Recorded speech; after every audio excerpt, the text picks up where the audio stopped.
இந்தியாவுக்கு free visa இல்லைன்னு சொல்லிட்டாங்க. அந்த ஃப்ரீ விசா இல்லைன்னா நீ கொஞ்சம் பணம் சம்பாதிச்சுக்கலாம்ல. இப்போ ஃப்ரீயாக வந்து திருப்பி கொடுத்தா உனக்கு பெரிய நஷ்டமா? உன்னோட கேள்வி எப்பயுமே ராஜசேகரன், இந்த குறுக்கு கேள்வி, இந்த குறுக்கு புத்தி இருக்குல்ல, அதுதான் நான் எப்பயுமே ஒரு மெசேஜ் மட்டும் கிளியராக கொடுக்குறேன். கொமர்ஷியல் அண்ட் கம்யூனிட்டி கமிட்மெண்ட் ரெண்டு வர்றது தான் பிஸ்னஸ் ப்ளஸ் கமிட்மெண்ட். இன்றைக்கி நாட்டில் என்ன நடக்குது, என்ன எல்லாம் பரபரப்பாக பேசிக்கிட்டு இருக்கிறதுக்கு இன்றைக்கி ஒரு முக்கியமான ஒரு நல்ல செய்தி அவங்கள்ட்ட ஷேர் பண்ணுறதுக்கு தான் இப்போ கூட உட்காந்துருக்கேன். ஏற்கனவே நான் சொன்ன மாரி 2024 ஜூலை 2023 நவம்பர்லேருந்து 2024 டிசம்பர் 31 வரைக்கும் மலேசிய அரசாங்கம் இந்திய பிரஜைகள் மலேசியாவுக்கு வர்றதுக்கு விசாவை வந்து ஃப்ரீயாக்குனாங்க. அதை முன்னிட்டு 2024 ஜூலை 1 இந்திய அரசாங்கம் அதே ரிசிப்ரோகேட், எதை நீ வழங்கினாயோ அதை மலேசியர்களுக்கு வழங்குகிறோம் என்ற போர்வையில் ஃப்ரீ விசா ஜூலை 1, 2024 2025 ஜூன் 31 வரைக்கும் மலேசியர்கள் இந்தியாவுக்கு ஒரு மாத காலம் இலவச விசாவில் போயிட்டு இருந்தாங்க. ஜூலை 1 திடீர்னு விசா ஃபீஸ் திருப்பி ஒரு மாத விசா ஏறத்தாழ 150 200 வரைக்கும் மீண்டும் அமல்படுத்தப்பட்டது. இந்த கடந்த 3 வாரமாக விசா அப்ளை பண்ணவங்கலாம் அந்த பணத்தை கட்டிட்டு தான் ஊருக்கு போயிட்டுருக்காங்க. இன்றைக்கி ஒரு நல்ல செய்தி என்னென்னா, மீண்டும் அந்த இலவச விசா 30 நாட்களுக்கு மலேசியர்கள் இந்தியாவிற்கு செல்வதற்கு வழங்கக்கூடிய ஒரு நிலை உருவாகி இருக்கின்றது. இதன் முக்கியமான அறிவிப்பு நாளை மலேசியா இருக்கின்ற இந்திய தூதரகம் அல்லது இந்திய வெளியுறவு அமைச்சின் மூலமாக அந்த அறிவிப்பு வரத்துக்கு நம்ம காத்திருப்போம்.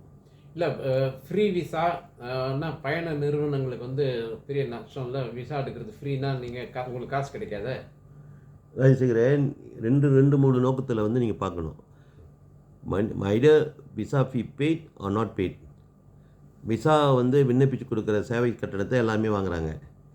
என்னோடய அனுபவத்தில் வந்து கடந்த காலங்களில் வந்து 190 வெள்ளி விசா 460 வெள்ளியாக மாறினப்போ கூட 2018 அல்லது 2017 போராட்டம் நடத்தி அதை மீண்டும் 490 வெள்ளியை 190 வெள்ளி கொண்டு வரக்கூடிய போராட்டத்தில் நான் வெற்றி பெற்றிருக்கேன். இதுக்கிடையில் இது போன்ற பிரச்சனைகள் வரும் பொழுது இந்தியாவில் இருக்கிற ஜனதா கட்சியை சார்ந்தவங்களோட தொடர்பு கொண்டு அந்த பிரச்சனையை தீர்வு காண்றதுக்கு ஏற்பாடு செஞ்சுருக்கோம்.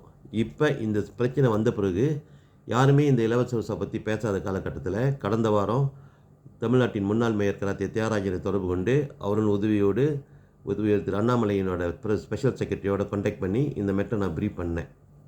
அவங்க என்கிட்ட வந்து வெளியுறவு அமைச்சுக்கு நீங்கள் விண்ணப்பிங்க, இந்த மேட்டரை நாங்கள் கொண்டு போய் மீண்டும் இலவச விசா ஒரு மாதம் கொடுக்க முடியுமான்னு பார்ப்பேன்னு சொல்ல இந்த நல்ல வேலையில் தொடர்பு கொண்டு அவங்கள்ட்ட விலைக்கு சொல்கிறதுக்குள்ளேயே இன்றைக்கு நல்ல செய்தி, மீண்டும் ஒரு மாத கால விசா மலேசியர்கள் இந்தியாவிற்கு செல்வதற்கு ஒரு மாதத்துக்கு தானே 1 மந்த் விசா ஏற்கனவே இருந்தது.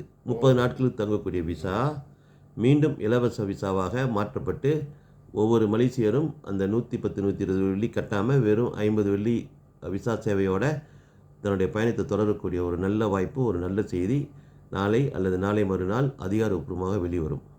அந்த நல்ல செய்திக்காக மலேசியர்கள், குறிப்பாக மலேசியாவிலிருந்து இந்தியாவிற்கு செல்கின்ற சுற்றுப்பயணிகளும் மற்ற உறவினர்களை சந்திக்க போகிறவங்களுக்கும் இது ஒரு நல்ல செய்தி. ஒரு பெரிய போர்ஷன் 100-150 வெள்ளி சிக்கனத்தில் வெறும் விண்ணப்ப சேவையை மட்டும் கட்டிட்டு இந்தியாவுக்கு போகக்கூடிய ஒரு வாய்ப்பு நாளை முதல் வரப்போகிற செய்திக்காக காத்திருப்போம். எவ்வளோ நாளுக்கு இந்த விசா கொடுப்பாங்க? ஓகே, ஏற்கனவே சொன்ன மாரி ஆங்கிலத்தில் சொல்கிற மாதிரி ரிசிப்ரோகேட், எதை நீ வழங்குகிறாயோ அதை நான் வழங்குகிறேன் என்று சொல்ல காண்டி டு காண்டி இருக்க பாலிசியில் மலேசியா இலவச விசா வழங்கினதை முன்னிட்டு தான் இந்தியா இலவச விசா வழங்குச்சு. ஆனால் மீண்டும் மலேசியா வந்து 2026 டிசம்பர் 31 வரைக்கும் கொடுத்ததை இந்திய அரசாங்கம் வந்து கவனத்தில் எடுத்துக்காமல் ஜூலை 1 மீண்டும் அமல்படுத்துச்சு. இந்த கடந்த 3 வார காலமாக விண்ணப்பித்தவர்கள் எல்லாமே ஒவ்வொருவரும் வந்து $25 ஒரு மாதத்துக்கும் 45 US ஏறத்தாழ 200 யூஎஸ்லாம் சொல்லாத சாமி. மலேசியா காசு எவ்வளோன்னு சொல்லு. மலேசியா பணம் வந்து 120 வெள்ளி ஒரு மாதத்துக்கும், 220 230 வெள்ளி ஒரு வருஷத்துக்கும், 450 வெள்ளி 5 வருஷத்துக்குமான விண்ணப்ப கட்டணம் கட்டிகிட்டு இருந்தாங்க. நாளை முதல் அந்த ஒரு மாத விசா மீண்டும் இலவசமாக வருகின்ற காரணத்தினால் வெறும் விண்ணப்ப சேவை கட்டணம் மட்டும்தான் அவங்களுக்கு வருகின்ற நல்ல செய்தி. அறிவிப்பு வரும் வரை காத்திருப்போம்.